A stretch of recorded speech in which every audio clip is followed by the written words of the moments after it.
Hello दोस्तों, नमस्कार। मैं रवि विश्वकर्मा। स्वागत है आपके अपने यूट्यूब चैनल गर्व स्टडी पॉइंट में। दोस्तों, काफ़ी व्यस्तता के चलते बहुत दिनों से कोई वीडियो नहीं बना पाए, तो इसके लिए हम हृदय से क्षमा प्रार्थी हैं। अब एक अगला टॉपिक लेकर के आए हैं जो मध्यकालीन भारत के इतिहास में खिलजी वंश का है। इससे पहले हम गुलाम वंश या ममलूक वंश का वीडियो बना चुके हैं, तो बता चुके हैं कि मध्यकालीन इतिहास में दिल्ली सल्तनत में 5 वंशों ने राज्य किया। गुलाब खिले तो सुगंध लौट टिकता, उसमें से पहला गुलाम वंश या ममलूक वंश वो हो चुका है। अगला वंश है खिलजी वंश।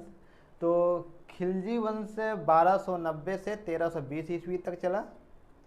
तो इसके संस्थापक थे जलालुद्दीन फिरोज खिलजी। तो ये मध्यकालीन इतिहास में, ये पूरे इतिहास में सबसे अधिक उम्र में गद्दी संभालने वाले या गद्दी पर बैठने वाले शासक ये जलालुद्दीन फिरोज शाह खिलजी ही थे, जो 70 वर्ष की उम्र में दिल्ली की गद्दी पर बैठे थे। सबसे एजेड। हाँ, सबसे अधिक उम्र में। तो इनका एक भतीजा तथा गुलाम हुआ करता था जिसका नाम था अलाउद्दीन खिलजी। ठीक। तो इन्होंने ये जलालुद्दीन फिरोज खिलजी ने अलाउद्दीन को, अपने भतीजे को, दक्षिण विजय के अभियान अर्थात देवगिरी के अभियान के लिए भेजा था, युद्ध करने के लिए। तो उन्होंने ये अलाउद्दीन खिलजी को भेजा, तो अलाउद्दीन 1296 में वापस आया, ये देवगिरी में विजय प्राप्त करके। इससे पहले देवगिरी में बहुत से शासक को भेजा ये फिरोज खिलजी ने, जलालुद्दीन ने, तो वहाँ विजय प्राप्त नहीं कर पाए। तो फिर बाद में अलाउद्दीन को भेजा, अपने भतीजे को। तो कहा कि अगर वहाँ से विजय प्राप्त करके आते हो तो हम तुम्हें मुँह मांगा इनाम देंगे। तो खैर अलाउद्दीन गए वहाँ देवगिरी में, दक्षिण भारत में, वहाँ से विजय प्राप्त करके आए 1296 में। अब 1296 में जब आए तो जलालुद्दीन फिरोज खिलजी ने उन्हें काफ़ी क्षेत्र दे दिए उपहार में, गिफ्ट में, कि विजय प्राप्त करके आए हो। तो इसके बाद अलाउद्दीन ने कहा ये तो आपने अपने आप दिए हैं, अभी हमारा मुँह मांगा इनाम कहाँ दिए हैं। तो बड़ा चालाक था अलाउद्दीन। तो अलाउद्दीन ने मांगा, फिर कहा अपने चाचा से कि हमें अपनी पुत्री दे दीजिए। अरे चाचा चौंक गए इतने जल्दी। तो फिर खैर अलाउद्दीन ने अपने चचेरी बहन अर्थात चाचा की लड़की से इश्क कर लिया, इश्क मोहब्बत कर लिया। तो अब चाचा नहीं राजी था, तो चाचा की हत्या कर दी। 1296 में आकर के बढ़िया गर्दन चलाई, थड़ाक से गर्दन अलग कर दी, और इसके बाद तुरंत मुकुट निकाल करके अपने सर में रख लिया। गर्दन नहीं गिरने पाई, मुकुट उड़ा करके अपने सर में रख लिया अलाउद्दीन ने, और उनकी हत्या कर दी अपने चाचा की, और पुत्री से शादी कर ली। तो अलाउद्दीन क्या था, फिरोज शाह, जलालुद्दीन फिरोज खिलजी का गुलाम तथा दामाद, गुलाम था, दामाद था, और भतीजा भी था। ठीक। अब मुख्य रोल आता है अलाउद्दीन खिलजी का। अलाउद्दीन खिलजी इन्होंने 1296 से 1316 ईस्वी तक शासन किया। किसने? अलाउद्दीन खिलजी ने। कब से? 1296 से 1316 ईस्वी तक। इसका वास्तविक नाम अली तथा गुरसाप था। इसे जूना खां के नाम से भी जानते हैं, जूना खां। ठीक। तो जूना खां ने अपना राज्याभिषेक किया था अलाउद्दीन खिलजी, कि अलाउद्दीन खिलजी को उपाधि से गद्दी पर बैठा। जलालुद्दीन का गुलाम था, दामाद था। इसने शराब, जुआ, भांग आदि पर प्रतिबंध लगा दिया। शराब और शबाब, जानते हो शबाब क्या होता है?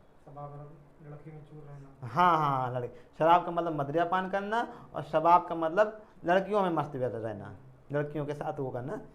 तो शराब, शबाब, भांग, जुआ आदि प्रतिबंध लगा दिया। दान, उपहार, पेंशन में दी गई भूमि वापस ले ली। जैसे कि इससे पहले के शासक पंडितों को या और किसी को दान में भूमि दे देते थे, तो जितने दान में दी गई भूमि थी, पेंशन के लिए भूमि दे दी जाती थी, सबको वापस ले लिया। और अच्छे गुप्तचर विभाग का गठन किया। गुप्तचर विभाग बहुत मजबूती से बनाया, गुप्त सूचना बहुत जल्दी प्राप्त हो जाए। गुप्तचर विभाग का अच्छे विभाग। हिंदुओं को कठोर नीतियों के तहत निर्धन बनाया, बहुत अधिक, यानी कि कठोर नीतियाँ बनाई हिंदुओं के लिए, और उनको गरीब बनाया। कठोर नीति का मतलब जैसे कि जजिया कर तो था ही था, हिंदुओं पर भी था। विकलांगों पर लागू कर दिया। पहले जजिया कर ब्राह्मणों में नहीं था, विकलांगों पे नहीं था, बच्चों पे नहीं था, जो कमाने वाले नहीं थे, बुजुर्ग, उन पर ही नहीं था। ये सब पर लागू कर दिया था। कभी जजिया कर बताएंगे तो उसका जजिया कर के इतिहास पूरे में आ जाएगा। हाँ, पहले शुरुआत में जो लागू हुआ था तो केवल गैर हिंदुओं में था। गैर हिंदुओं में वो भी जो कमाने वाले थे उन पर। इसने विकलांगों पर, बच्चों पर, बूढ़ों पर, सब पर लागू कर। तो ऐसे ऐसी नीतियाँ बनाकर निर्धन कर दिया, हिंदुओं को गरीब कर दिया। गरीब क्यों किया? क्योंकि ये आक्रमण न करने पाए, आक्रमण न करें, इसलिए जो है तो विद्रोह न कर सके, इसलिए हिंदुओं को गरीब बनाए, निर्धन बनाए। राजस्व व्यवस्था को बहुत मजबूत किया। राजस्व व्यवस्था अर्थात राजस्व में धन एकत्र रहे, मजबूत रहे, तो इसके लिए मजबूत किया। लगान जो कर था 1/2 आधा कर दिया। पहले, इससे पहले जितना हुआ करता था तो संपूर्ण उपज का 1/3 तिहाई हिस्सा हुआ करता था, अपने समय में इसने आधा कर लिया। राजस्व यानी कि जो कर दिया जाएगा राजा को, तो किसान लोग जितने भी मजदूर लोग से काम करके खेती करके उपज का आधा, यदि कि 10 कुंटल होता तो 5 कुंटल पहले राजा को पहुँचाएंगे, तो उपज का आधा कर दिया लगान को। 2 नए कर लागू कर दिए। ये कर अलाउद्दीन ने ही किए, इससे पहले नहीं थे। चराई कर और गढ़ी कर, ये 2 नए कर थे। चराई कर था दुधारू पशुओं पर लगने वाला कर। दुधारू पशुओं जैसे कि गाय, भैंस, बकरी आदि, ये दुधारू पशुओं पर जो टैक्स लागू किया वो चराई कर कहलाता था। गढ़ी कर ये घरों पर, घरों महलों पर लगाने वाला कर था, गढ़ी कर। तो 2 नए कर लागू किए किसने? अलाउद्दीन खिलजी ने, कि चराई कर और गढ़ी कर। इसके बाद अलाउद्दीन पहला ऐसा शासक था जिसने भूमि पैमाइश की व्यवस्था लागू की। भूमि पैमाइश का मतलब कि भूमि की नाप तोल की व्यवस्था। भूमि को नाप करके उसमें टैक्स लेना, कर लेना, ये व्यवस्था अलाउद्दीन लागू की। इससे पहले भूमि की पैमाइश नहीं होती, नाप तोल नहीं लेते, अंदाजा लगा लिया जाता इतना कितना एरिया है, इसमें अपना जिसका हक होता था 1/3 हिस्सा चलता था, 1/3 ले लिया करता था। इतने पूरी पैमाइश कराई भूमि की कि हमारे क्षेत्र में कितनी भूमि, किस क्षेत्र में कितनी भूमि है, उसमें हमें आधा चाहिए। लगान वसूल करने के लिए एक नए दीवान ए मुस्तखराज की स्थापना की। दीवान ए मुस्तखराज किसने स्थापित किया? अलाउद्दीन ने। किस लिए था ये विभाग था लगान यानी कि टैक्स, कर एकत्र करने के लिए एक नए विभाग दीवान ए मुस्तखराज की स्थापना की। स्थायी सेना नगद वेतन की व्यवस्था की। सेना स्थायी करना, सेना को नगद वेतन देने, ताकि हम जो तो मजबूत रहें। पहले, इससे पहले सेना को कोई स्थायी वेतन नहीं दिया जाता था, कोई भूमि दे देता था कि इतने भूमि तुम गुजारा करोगे हमेशा, कोई पेंशन लगा देता था कि इतना देना है, बस कोई निर्धारित वेतन नहीं था। तो इसने सेना को स्थायी नगद वेतन देना स्थापित किया। स्थायी तथा स्थायी सेना बनाई कि तुम्हें हमेशा यहाँ रहना।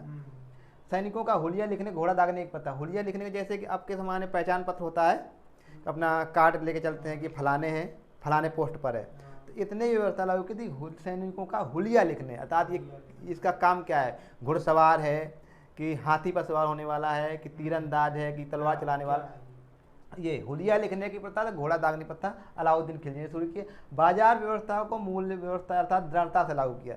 बाजार नियंत्रण प्रणाली लागू करने वाला शासक अलाउद्दीन खिलजी। जैसे पॉइंट में क्वेश्चन आते हैं, पॉइंट टू पॉइंट क्वेश्चन है कि बाजार नियंत्रण किसने लागू किया था? अलाउद्दीन। अब बाजार नियंत्रण क्या है? बाजार नियंत्रण का मतलब बेईमानी रोकना, न तो कोई व्यापारी कम तोले, न ज़्यादा पैसा ले। तो बाजार व्यवस्था को लागू किया। किस तरीके से लागू किया? इसने नियम बनाया था कि जो कोई व्यापारी यदि कम तौल करता है तो जितना ही वजन कम होगा उतना उसके शरीर से मांस निकाल लिया जाएगा, मांस काट लिया जाएगा। हाँ, तो कम तोलने वाले के शरीर से मांस निकालने की व्यवस्था किया था। बेईमानी को रोका, बेईमानी रोकने के लिए इस तरीके के नियम बनाए। तो बाजार नियंत्रण प्रणाली बहुत अच्छे से लागू किया अलाउद्दीन खिलजी ने। खुद को सिकंदर सानी घोषित किया। सिकंदर सानी का मतलब दूसरा सिकंदर, दूसरा सिकंदर। और सिकंदर तो बहुत महान हुआ। इतिहास में 3 ही लोग महान हुए हैं। कौन कौन भैया? अजय, एक हम बताया था एक बार, अकबर, सिकंदर और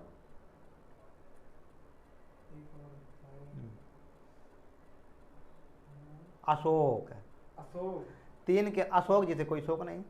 सिकंदर को ही एक दूसरे नाम से जाना जाता है यूरोप में, अदर कंट्री में। हाँ हाँ, इतिहास, पूरे इतिहास में 3 ही महान हैं। अशोक महान, सिकंदर महान और अकबर महान। अकबर महान, 3 के अलावा कोई महान नहीं। तो सिकंदर, दूसरा सिकंदर अपने आप को घोषित किया था। पूरे विश्व को जीतने चला था ये। कौन? अलाउद्दीन खिलजी। सिकंदर ही पूरा विश्व विजेता बनना चाहता था। भारत आए, भारत से ही हार के भाग गया। डर आचार्य चाणक्य ने भगा दिया किस तरीके अपनी कूटनीति के तहत। ठीक, तो सिकंदर सानी की उपाधि घोषित किया किसने? अलाउद्दीन खिलजी ने अपने आप को। गुजरात विजय में मलिक काफू हिजड़ा 1000 दिनार में खरीदा। हाँ, अर्थात इसने गुजरात, चित्तौड़, मेवाड़ और दक्षिण भारत के जितने हिंदू राज्य थे सभी पर विजय प्राप्त की थी। बहुत साम्राज्य को जीता था, अपना साम्राज्य बहुत विस्तार कर लिया था। तो जब गुजरात विजय के लिए गया था तो गुजरात विजय के उस वहीं उसी समय एक मलिक काफूर नामक व्यक्ति मिला जो हिजड़ा था, जिसे हम थर्ड जेंडर कहते हैं, हिजड़ा, उसको इसने 1000 दिनार में खरीदा। तो 1000 दिनारी के नाम से जाना जाता है। इतिहास में वो कौन सा शासक है जिसे 1000 दिनारी नाम से जाना जाता है? वो व्यक्ति है मलिक काफूर नामक हिजड़ा। 1000 दिनार में खरीदा था, तो इसे 1000 दिनारी कहा जाता है मलिक काफूर को। मलिक काफूर ने अलाउद्दीन खिलजी का बहुत अच्छा सेनापति बना, और फिर 1307 में दक्षिण विजय के लिए अलाउद्दीन खिलजी ने मलिक काफूर को भेजा। पहले अपना खुद गया था दक्षिण विजय में, देवगिरी अभियान में गया था, दोबारा 96 में लौटा विजय प्राप्त करके। अब दोबारा भेजा तो मलिक काफूर को भेजा, किसने? अलाउद्दीन खिलजी ने। पूरा साम्राज्य संभाल रहा था दिल्ली में। तो मलिक काफूर ने दक्षिण भारत विजय में महत्वपूर्ण भूमिका निभाई थी, अर्थात वहाँ के बहुत से राज्यों को, यादव वंशों में भिल्ल पंचम शासक था, वहाँ को हराया। तो कई साम्राज्य हिंदू राज्य में अपना वर्चस्व स्थापित किया, जीत प्राप्त की। किसने? मलिक काफूर ने। मलिक काफूर अलाउद्दीन खिलजी का महत्वपूर्ण सेनापति था। इसकी भूमिका क्या रही कि दक्षिण भारत में जो हिंदू राज्य थे उनको विजय प्राप्त करने, उनको जीतने में महत्वपूर्ण भूमिका निभाई थी 1307 ईस्वी में। ठीक। अलाउद्दीन खिलजी के समय मंगोल आक्रमण सर्वाधिक हुए। मंगोल आक्रमण सर्वाधिक किसके समय हुए? अलाउद्दीन खिलजी के समय। तो मंगोल कहाँ के शासक थे? मंगोलिया, अर्थात चाइना के उस पार एक मंगोलिया है, मंगोलिया देश। तो मंगोलिया ये जो चंगेज खां है, हाँ, मंगोलिया का एक खतरनाक शासक था। तो उनके सेनापतियों को, सेनानायकों को, सबको मंगोल ही कहा जाता है। तो चंगेज खां तो पूरे विश्व में प्रसिद्ध था खतरनाक शासक के लिए, मारधाड़ के लिए, बच्चों को कटवा देता था। अच्छा, जहाँ से गुजरता था वहाँ त्राही करते हुए निकल जाता था। तो अलाउद्दीन के समय सर्वाधिक मंगोल आक्रमण हुए, और सर्वाधिक मंगोल आक्रमणों से विजय प्राप्त की थी अलाउद्दीन खिलजी ने। अच्छे से युद्ध की, लड़ाई की, तो मंगोल आक्रमण से विजय प्राप्त करने में सबसे ज़्यादा सफल शासक रहा अलाउद्दीन खिलजी। और ये चाइना तो उनके डर से चीन की दीवार ही खड़ी कर ली थी। चीन की दीवार खड़ी करने का मुख्य रीजन था मंगोल आक्रमण को रोकने के लिए। हाँ, मंगोलियों से डर करके चाइना ने अपने पूरी दीवार खड़ी कर, हाँ, विश्व की सबसे बड़ी दीवार के नाम से जाना जाता है। अब पद्मावती एक काव्य है।